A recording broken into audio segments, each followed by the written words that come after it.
আজ আমরা হ্যাভ শব্দটির উপর কিছু উদাহরণ শিখব। হ্যাভ শব্দটি ইংরেজি ভাষায় মালিকানা বা অভিজ্ঞতা বোঝাতে ব্যবহৃত হয়। এই অনুশীলনের মাধ্যমে আমরা হ্যাভ শব্দটির ব্যবহার করে কিছু বাক্য তৈরি করব এবং তার বাংলা অনুবাদ দেখব, যাতে আপনি সহজেই এটি মনে রাখতে পারেন। যেমন, আই হ্যাভ এ বুক, আমার কাছে একটি বই আছে। শি হ্যাজ এ কার, তার একটি গাড়ি আছে। উই হ্যাভ মেনি ফ্রেন্ডস, আমাদের অনেক বন্ধু আছে। I have breakfast every morning, আমি প্রতিদিন সকালে নাস্তা করি। He has a meeting at 3 PM, তার 3টা একটি মিটিং আছে। They have a big house, তাদের একটি বড় বাড়ি আছে।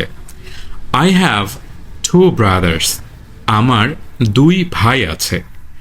We have a lot of work to do, আমাদের অনেক কাজ করতে হবে।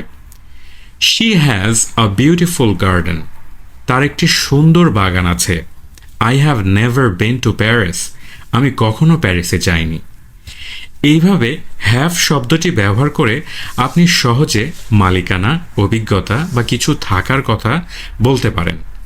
এই বাক্যগুলো কথা মনে রাখলে আপনি ইংরেজিতে আরও দক্ষ হয়ে উঠবেন।